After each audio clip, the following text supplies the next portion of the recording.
Hello and welcome to another Tyrrell's Classic Workshop. This time we're celebrating the Lamborghini V8 range. It was only a few models, but the concept essentially remained the same. It was almost an identical car under the skin. I say almost. It went through various engine reiterations from 2 litre right up to 3.5, but it's conceptually the same car. It came about because Lamborghini obviously had built V12s and one straight 6-cylinder engine for the Marzal in the 1960s. And Paolo Stanzani at that time, because Ferruccio Lamborghini was beginning to get disillusioned with labour relations and difficulties, just distractions of other businesses, etc. So Paolo Stanzani and the team there, Bob Wallace, they came up with a concept of a little Lamborghini, a baby bull, hence the name Urraco, which means little bull in Italian. And the idea behind this was that they were looking jealously at the Porsche 911 and its huge sales.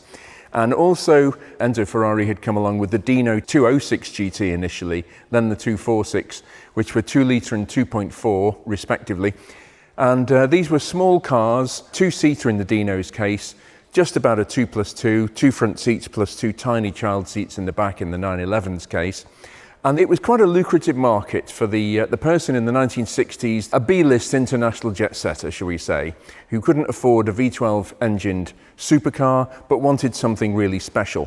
So essentially the team at Lamborghini came up with the Urraco. They approached Bertone to style the car, which he did. Marcello Gandini, the legendary designer who I met in one of the earlier videos, styled the Miura and the Marzal, the Espada, and this. And he achieved the objective in a way. It's quite a compact mid-engine car with a very sweet little V8, specially developed for this car by Lamborghini, and even the gearbox specially made by them in-house. But as a package, it worked. But the problem was circumstances were against it. By the time they'd actually developed the car in 1973-ish for production, the oil crisis was with the world, and also the American safety and emissions regulations ratcheted up over those few years leading up to 73, and the amount of kit that had to be put on the engine to actually conform with Californian in particular emissions regulations was quite big and quite heavy, and it also robbed power. It was quite restrictive, and you ended up with an American spec car that was considerably less powerful than a Euro or rest of world spec car. Result was they didn't fare terribly well in America at all, and Road and Track, the sort of authoritative American magazine of the time, wasn't terribly complimentary about the Urraco. Great potential, but not necessarily fulfilled. Hardly surprising, really. The problem with the car was it was quite heavy, actually. It was sort of 1250, 1300 kilos, which is quite heavy for a car like this. The 911 was around 200 kilos lighter, just because this car is actually quite substantially constructed. The body shell in particular is over-engineered in a way, which is just as well with some of the horror stories that I've seen rust-wise with these cars still driving on the road some years ago, because they were worth nothing for years. But they're getting the recognition that they deserve now as a real snapshot of an interesting time in Lamborghini's history. This is the original concept in a way. This is the P250 posteriore, engine mounted at the back, 250, 2.5 litre. They did a 2 litre for tax break reasons, more of that later. Then we go on to the white car, which was the Silhouette, which is very special indeed. We've done lots of work on that car, and Marcus is busy putting the suspension back on, which has been overhauled, and the brakes. We've had the engine out. James has made new sections of the floor, which can be seen in a previous workshop catch-up video, but we're going to be looking at that. We're going to divide this up into 3 separate videos, the V8 Lamborghini sequence, because it's too much to put in one. So if you do subscribe and if you hit the bell button for notification, it'll tell you when the next V8 Lamborghini video is up. So then afterwards, part 3 will be this, the Yelper, which was the 1980s version. The wheels and the general styling themes were influenced by a car called the Athon. I don't know whether I pronounced that properly, Athon, which was a Bertone styling project. Stunning looking car. And the Yelper is sort of a cross between the Urraco silhouette and the Athon. The wheels are Athon, the wheel arches. Does it work? Does it not? Well, there are pluses and minuses with everything in life. This has got the 3.5 litre engine, which makes it considerably meatier. But we're going to focus on this car for part one. This is the P250, the original vision. This was the car that Lamborghini envisaged would take on Porsche and Ferrari at their own game. Did it work or not? Well, they couldn't make enough of them, and they had problems with, as I say, being a bit overweight for the small engine to pull them along, and fierce competition like the Porsche 911 at the time was a venerable car to try and compete against. But lovely car. The noise is spectacular out of this small V8 engine. It really is lovely. It's one of the joys of this car. It's got great big lungs, this engine. It sounds wonderful. Even in the smallest of forms, the 2 litre or the 2.5. So I'm going to be tuning the engine on this car. We've done lots of work on this car. We've had the engine in box out. We've put a new clutch in it and various other things. It's just about ready now. Needs a final tune-up and road test for part one. And then in part two, we go on to the silhouette, and part three, the Yelper. So let's get busy and tune the engine. Well, we've got taken the air filters off, which is not a 5-minute job on this car, actually. They're quite well secured. And we've exposed these beautiful 8 trumpets at carburetor intakes. I'm now going to tune this engine before we take it on the road, the final sort of job on the list, the final box to be ticked. I'm going to use this rather interesting tool. It's not for customers who don't pay their bills. It's actually for tuning carburetors. So I can reach in and remotely turn this with this. It's one of the better gizmos I've managed to come across. It is specifically made for getting awkward to reach carburetor screws. So we'll start the engine, tune it up, and then put the air filters back on and take it for a run.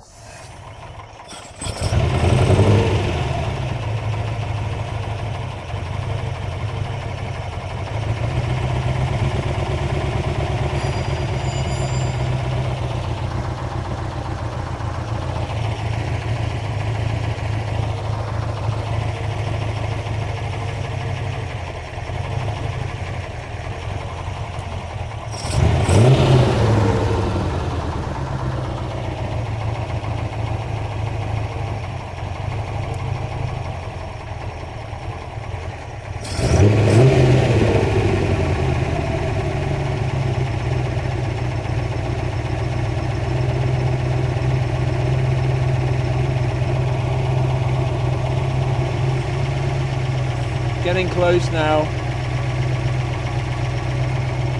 This is a tricky one to get to, this one on the end here.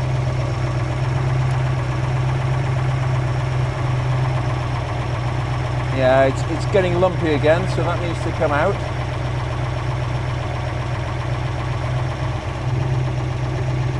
There she is.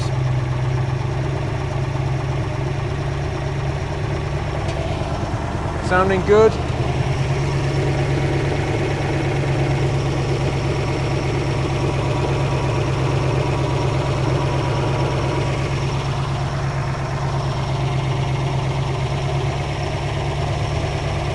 Right, these front carburetors are now doing far less than these back ones. So I'm going to turn the front carburetors up and the back ones down. We'll turn these down first of all, like that.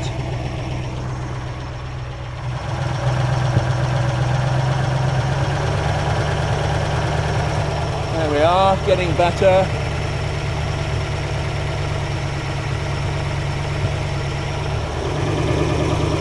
Much better. Beautiful.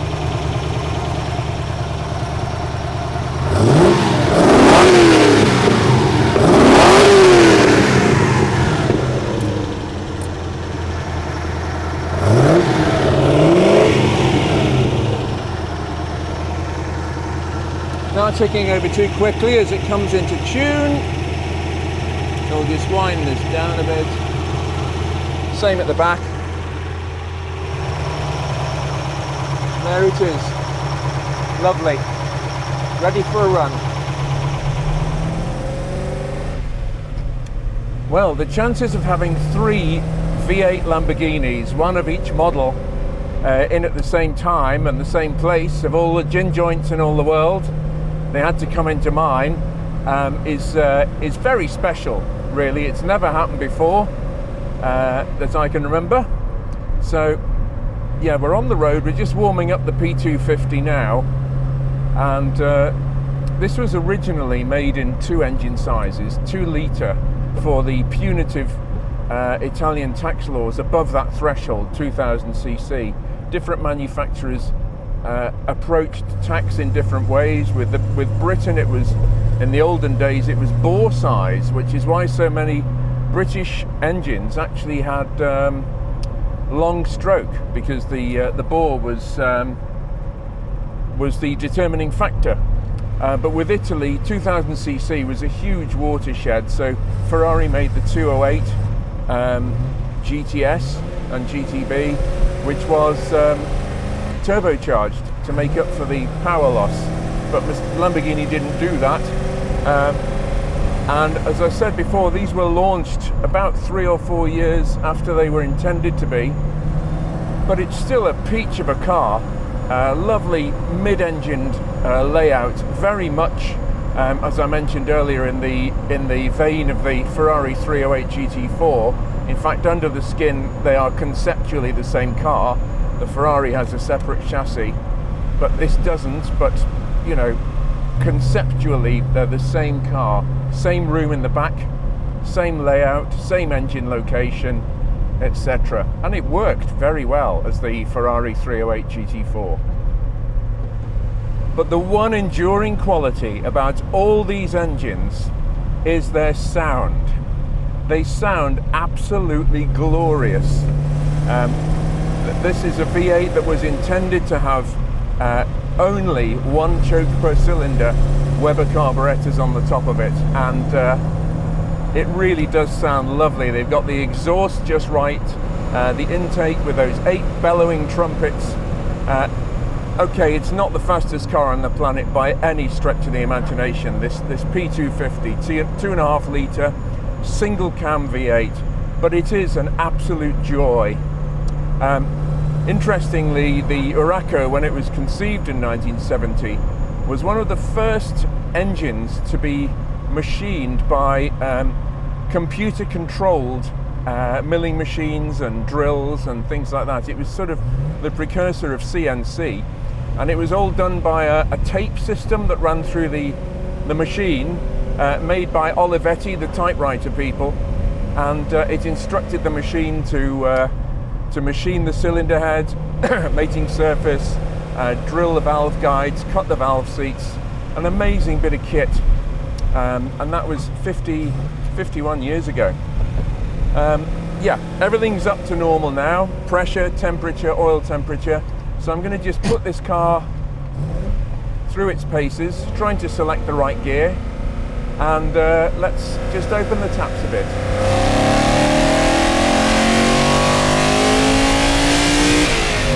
Oh, how could you ever tire of that noise? It's just fabulous.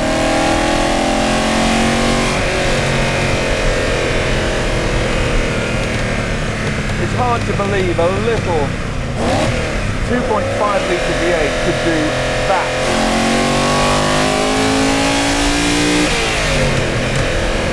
It sounds like a NASCAR racer. Just incredible.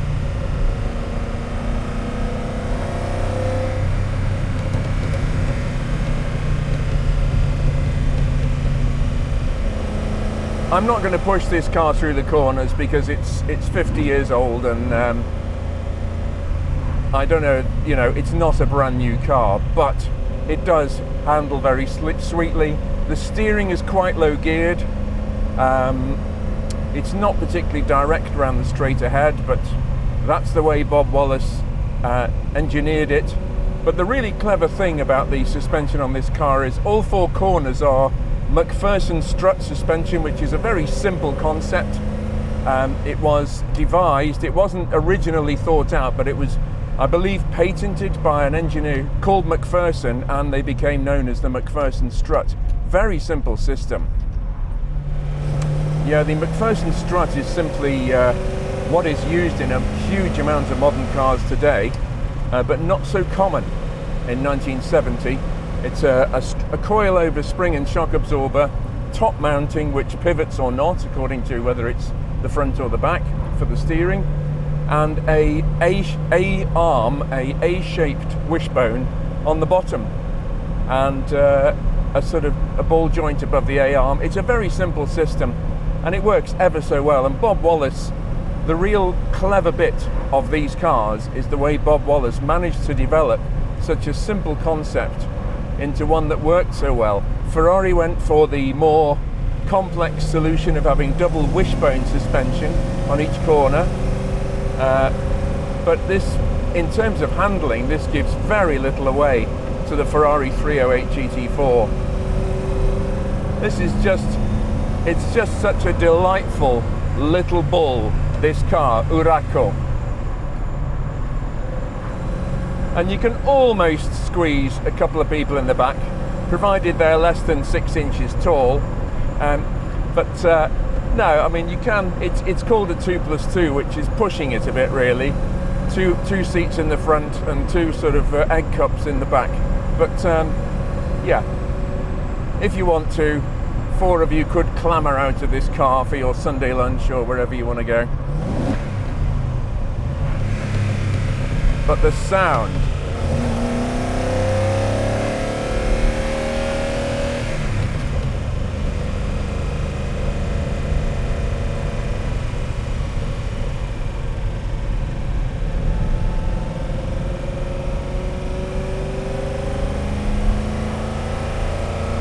Marcio Gandini did a great job of the styling on this car, but as I say, the sound.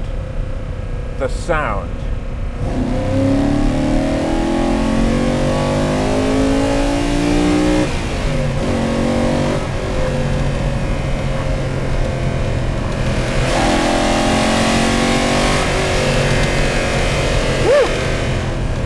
Glorious.